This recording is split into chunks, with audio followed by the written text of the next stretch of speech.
So I don't remember much about what happened, but I will tell you guys what I do remember.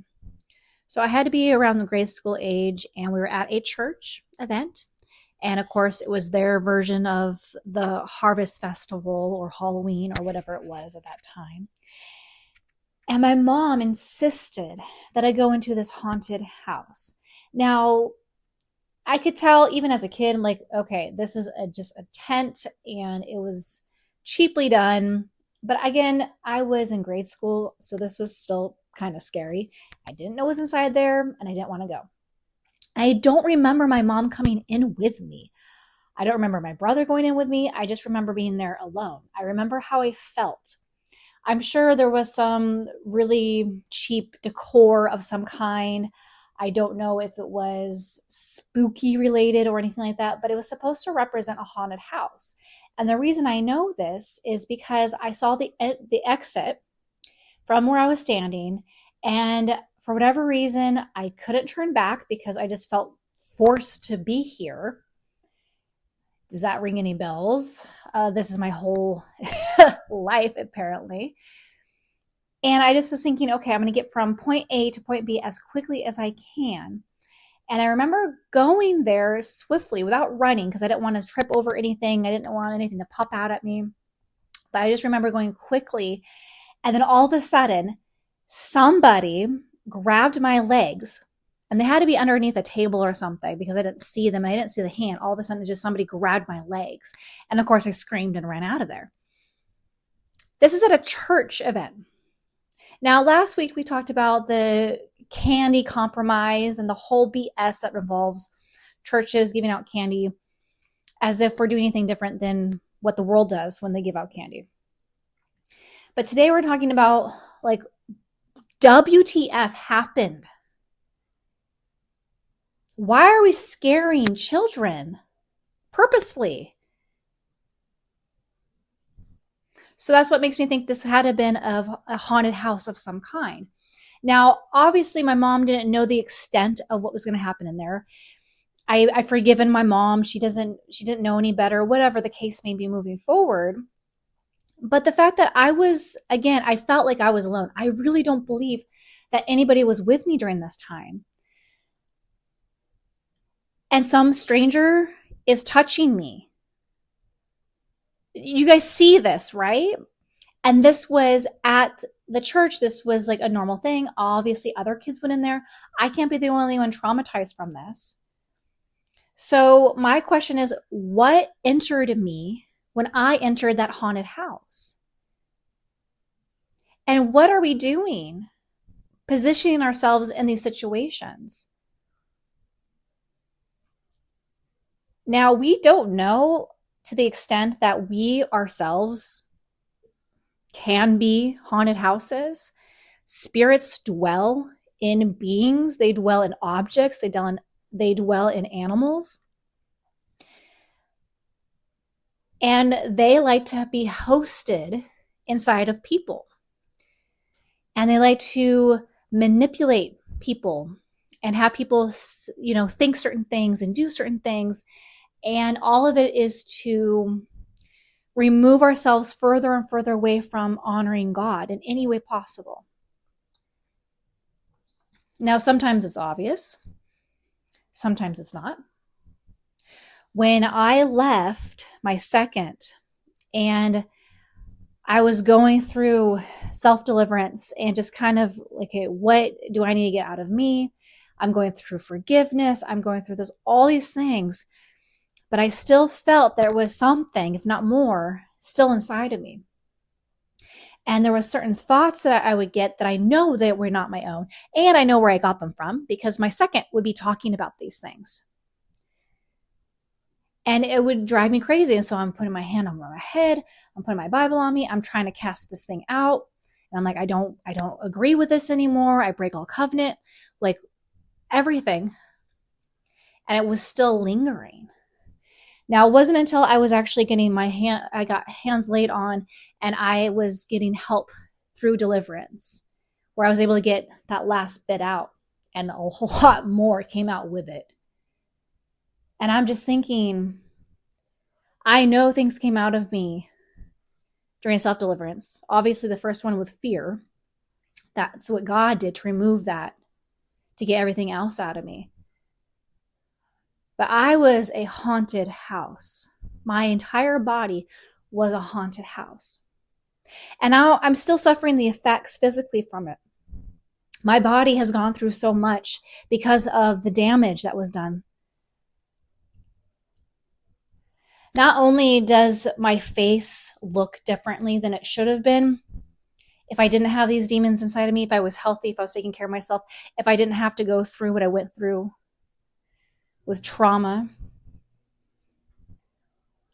my body in itself, my sexuality and my purity, obviously a lot of that was ruined because I allowed it to happen, right? I will take fault 100%. Hey, that was my fault. I did that. I was not okay. But there's other parts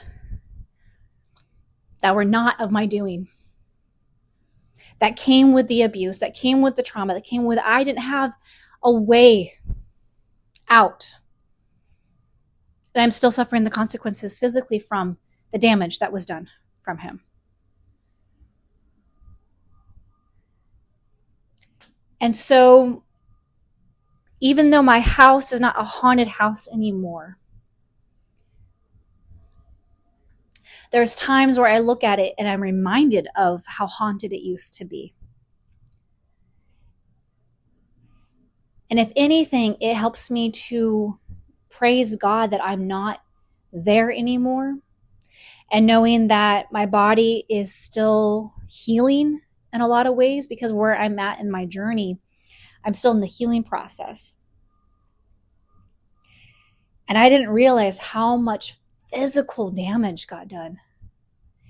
Even though the physical abuse was minor comparatively. Now in the Bible, it talks about how we need to sweep the demons left, and then we need to sweep it out, clean it up. But if we don't fill it with the Holy Spirit, they're going to come back and they're going to bring back a whole bunch of their friends that are more evil than they are. Now, I experienced this with my second. So I know what that looks like when evil leaves and when it comes back with more. It's absolutely incredible. And I'm now filled with the Holy Spirit.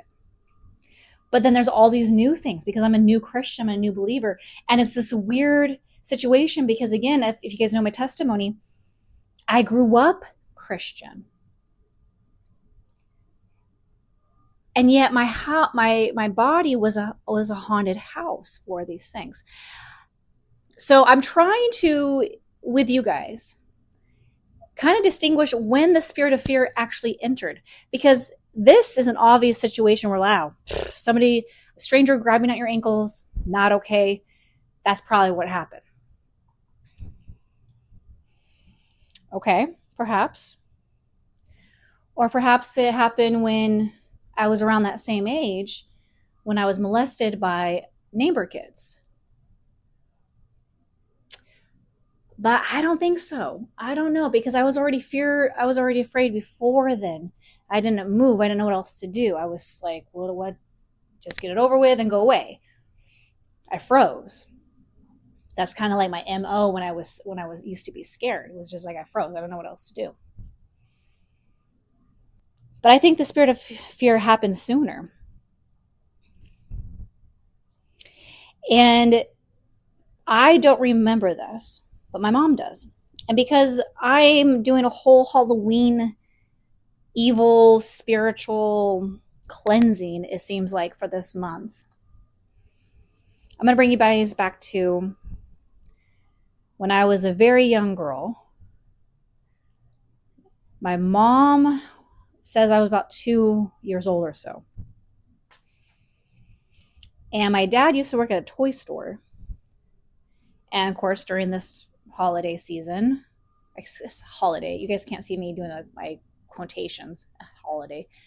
During this time of year, there's a certain doll that's very popular. Y'all know what it is. And apparently they sold it at the toy store with other toys where children could come and see this.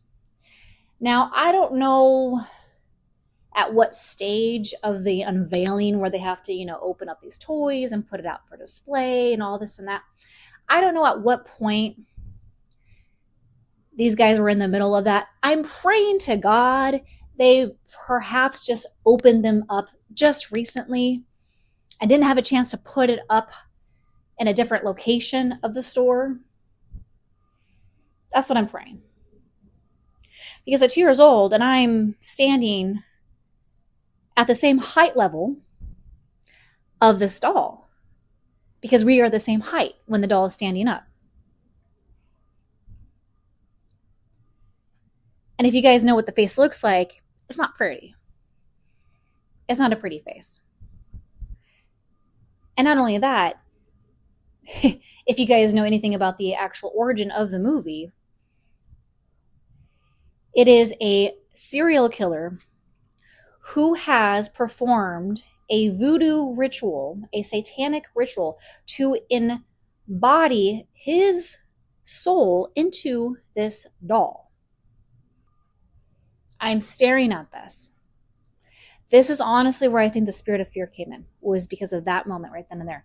And then my mom, all of a sudden, from what it sounds like, sees me staring at this thing and moves me away. Oh, here you go, honey. Like, oh, that's not pretty.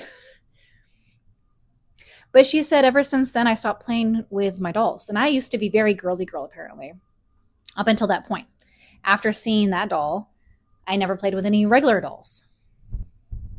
And I became deathly afraid of dolls. That was one of my biggest things growing up. I couldn't go to any of my friends' homes without knowing where all the dolls were. As long as I knew where they were, I was okay for the most part. But I remember one Christmas at Rite Aid, they had all these dolls lined up on both sides of the aisle, way on the top shelf, and they were huge too, like giant dolls. And they were regular, fun, pretty dolls, plush and all that. But I remember sitting on the floor and just crying. And I was a lot older at that time. I had to have been in junior high or so, maybe beginning of high school, just wailing. So now when I was 18, 19, 20 years old, around that time, I decided to finally watch that movie, the doll movie. And I wanted to watch the original one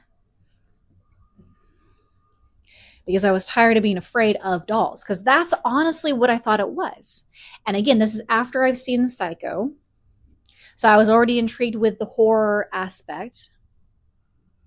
I think already at that time I liked Freddy Krueger, which again is insane if you guys know anything about that origin.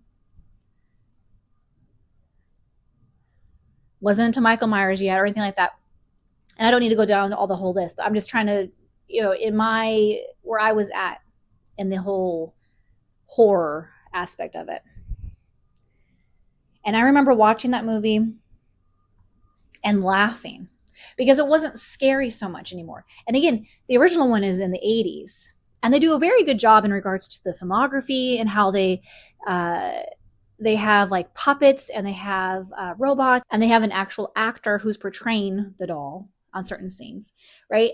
And so as an adult watching an 80s film where there's no CGI or any of these things, I'm able to appreciate it. Again, I'm going back from where it was. And it made me laugh. But and then I wasn't afraid anymore of those dolls or anything like that. And then in fact, I became obsessed with it, just like I did with Psycho. Then now this was my favorite movie. So I watched all the sequels, thought it was the funniest thing. This guy is so funny. He's so rude. Not realizing that I am opening up my body to more haunted things. It might seem so harmless. And again, it was this portrayal of, hey, I'm scared of this doll, so let's watch the movie and not be scared of it. Okay.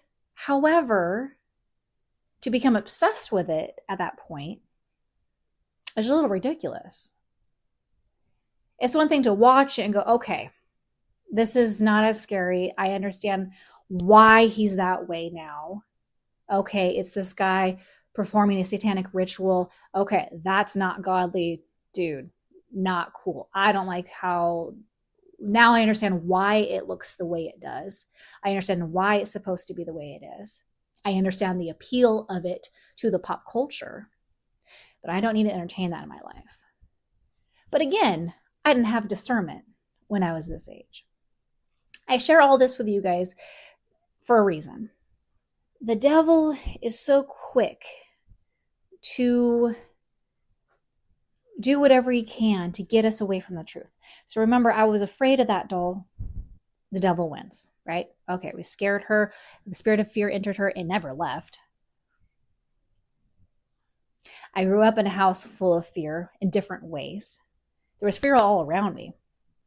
Don't do this, don't do that. No, it's too scary. Ah, oh, life. And yet there's not silver lining. There's a hidden light in that, because, man, I could go into that too. I'll go into that another time. We will go into that, of my childhood, growing up Baptist and all that, because that's very interesting. So put a bookmark on that. I love my parents. So there's nothing about that. It's just how the devil works in my heart through situations, okay? So it's not anything about my parents or my grandparents or anything like that. I love them. I've forgiven them for not knowing. Like, God is so good and great. I'm an adult. I can't be blaming them on that. So going back to, I didn't even know I was a haunted house, right? And so taking the spirit of fear, and now like, okay, she's not going to be afraid of this movie anymore, but let's make it where she's obsessed with it, where she likes it, and she's going to continue watching the series. Right? And so it allowed another demonic way to keep moving forward in the direction away from the truth. So it still shifted, but it didn't make it right. Now, I'm not saying or promoting anybody looking at things that you're afraid of and watching it and go, okay, I'm not afraid of it anymore. That's not what I'm saying. I probably wouldn't watch it now as a Christian, obviously. But what should have happened was like, okay, this is dumb, but I understand why. I'm able to do that now with anything coming up that is appealing to the world, all these things, and it's just like, no, this is so overstimulating. This is too much. This is nothing. This is nothing how it's not helpful in any way. And there's so much out there now about what entertainment really means and what it's supposed to do. And I believe that God is entertaining us all around us. We don't need to be entertained by the world and by things that keep our eyes away from God. Like, you guys know that God created animals and the depths that we haven't discovered yet on purpose, because they entertain God. And who are we when all we've proven is that we just like to kill animals and use them for various reasons? Now there's like, there's so many animals that are extinct because we're killing them for whatever reasons, or we are removing their homes, their natural habitats, to grow things that we don't really need. So I'm glad that God keeps certain things private that are still on earth, that are still yet to be discovered for a reason. And I'm so grateful for that. But that's what he entertains himself with. And people who love animals are entertained by animals all the time. They're absolutely fun. And that's just one example.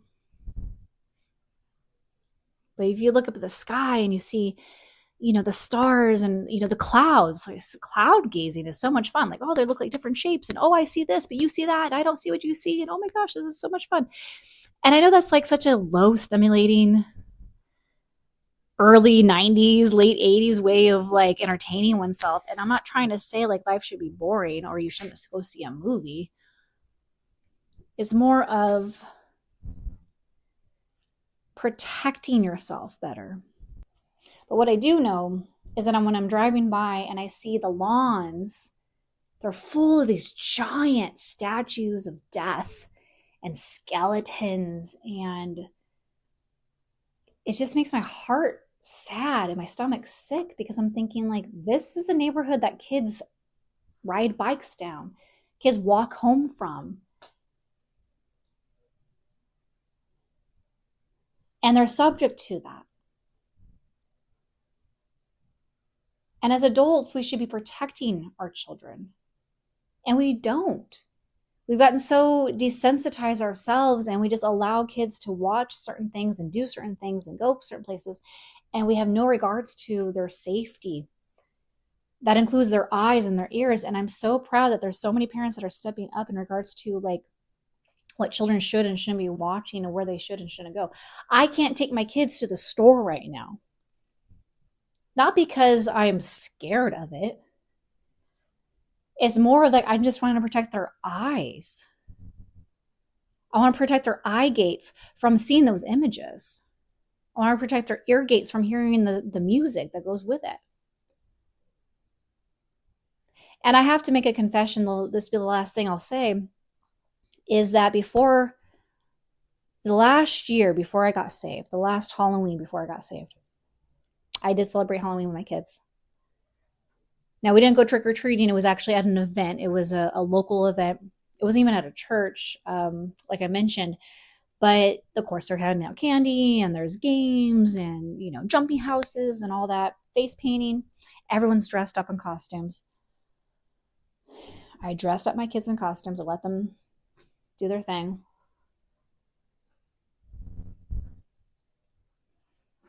Like, I'm so sad about it now.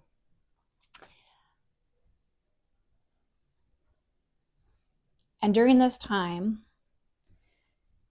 because again, I was with the one who used to celebrate this holiday, I would go into the Spirit of Halloween stores, those stores that you go into and it's just Halloween, right? They're the pop-ups that take over abandoned places, and they just are there for 2 months or so. And they sell the costumes and the gear and all the lawn ornaments, everything. And I took my kids there. And they're young kids.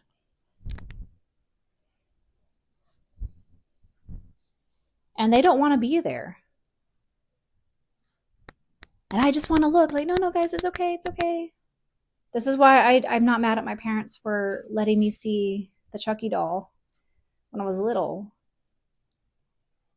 Because who am I when I purposely took my kids to a only Halloween store, a Halloween only store, right?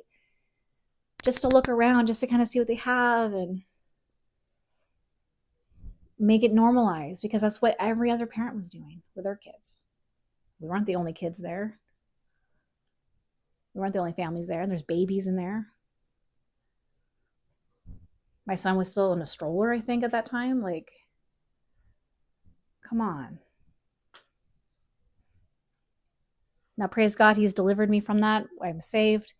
My children have been prayed over. Like, we're moving forward in that. But you can't tell me damage wasn't done during that time. And if we continue to normalize it, like, how many years did I have the spirit of fear? That eventually was the strong man, if not was the strong man from the beginning, to allow other things to happen.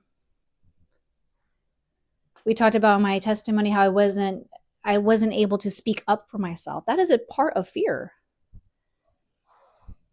Now, there's more that I'm going to go into that at another time. But do you understand? Like, it's all part of it. It all is part of it. It will seem harmless in that time. It will seem normal in that time. But because I wasn't able to speak up for myself, look at the people I allowed in my life and the damage that got done to my family, where now they have a different family.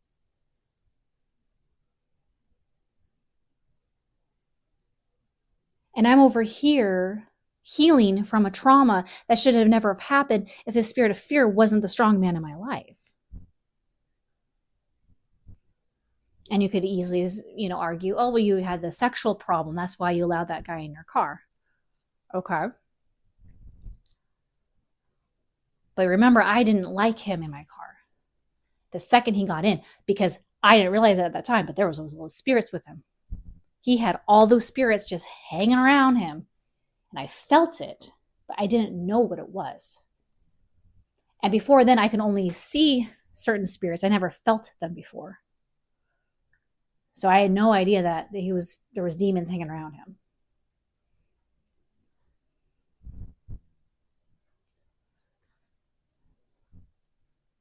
But I know in that time, if I said, hey, you know what? I changed my mind. Let's do this another time. Have a good night. I'm so sorry. Like his house is right down the street. Like whatever BS lie he told his other girl at that time, like he would have figured it out, right? I'm not worried about that.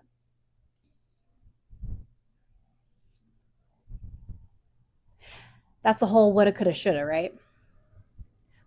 I want to get you guys this perspective that the spirit of fear in me, because that was my strong man, did so much damage down the line.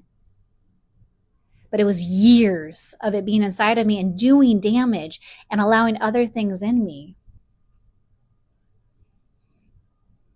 So I couldn't get out when I was trapped. Because I was afraid for my life. I was afraid for my children's lives. I didn't know what to do. I didn't know what to say.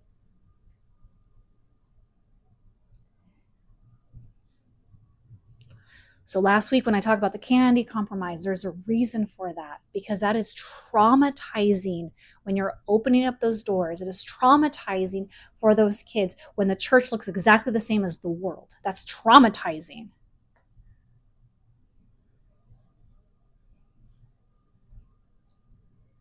And it is traumatizing when we are not careful of what we allow our children to go through. And sometimes, even with our best efforts, like things happen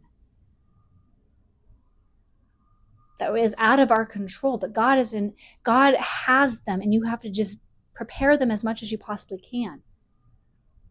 And if something does happen and you weren't there to prevent it, or God forbid you miss something and something happened, God is still greater, and he can still love them and protect them and drive out whatever needs to be driven out. And God will use what the enemy meant for evil for good, because God is good. God is a good God. And sometimes he allows evil to happen, not because he enjoys it. It's so that we know how good he is when it is gone. How will we understand the difference between good and evil if we're always good all the time? If nothing bad ever happens to us or to anybody else, we won't know any better. Don't you think that's how God designed it in the first place? To be in paradise with him, to walk with him? But no, we've all turned towards our own way. We all blame Adam and Eve for their participation in sin, as if you wouldn't have done the same thing. He made them perfect. He made them in his image. They haven't been tainted yet, right? They didn't have parents to blame. We would have done the exact same thing. It doesn't matter if it was Adam and Eve or if it was Julie Renee or whoever. We all would have done the same thing. Because that's what the devil does. He knows how to say things and how to do things. And if we don't have our eyes on God and we start listening to what we think is better than us, than what God says, if we think we know better than what God says, and we listen to other voices that are not God,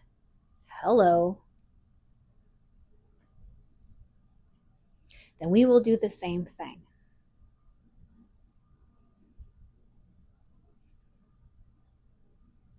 So parents, I love you guys. It is not easy to be a parent. Please come to Jesus right now and just ask him what you're doing, not only in this season of the Halloween season, but in general, what movies you're allowing your kids to watch, what programs that they're involved in, what friends they're hanging around. Like just clean house, clean that haunted house. What is in your house physically that needs to go? And what's internal? We have to work on the internal first, and the outside will come easily.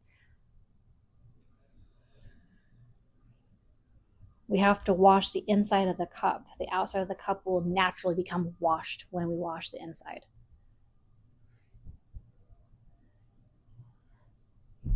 I love you guys. We can do this. We can do this. We don't have to let Halloween be the normal in our houses, in our neighborhoods. And if we start working with the churches, like, let's drive Halloween out. Let's be a city that doesn't have Halloween participation in it. Hey, in this city, we celebrate the fall season. And we give thanks to God. And we utilize this time to come together as a community, to give food to those who do not have food, to clothe them because, hey, it's starting to get cooler outside.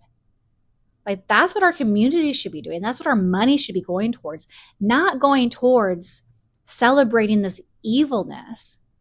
Instead of putting money towards candy, I'm not going to go into that again, but you guys listen to last week's podcast. Money going towards the decorations.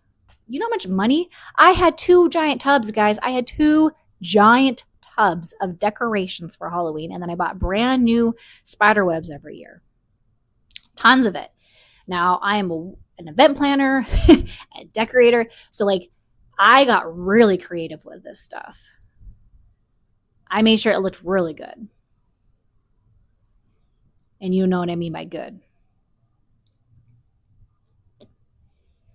We can do this, guys. I love you. If you guys need support, let me know. I do one-on-one coaching for a reason. And that's going to be a limited amount of time before we start doing our group coaching. But I just want to make sure that you guys are taken care of. So reach out for any type of coaching, depending on when you guys listen to this. So, but yeah, let's get rid of the Halloween. Let's get rid of the haunted houses. Let's get rid of it inside of us. Let's get rid of it outside. Let's change the world one home at a time, one city at a time, one community at a time. We can do this. All right, I love you guys. Take care.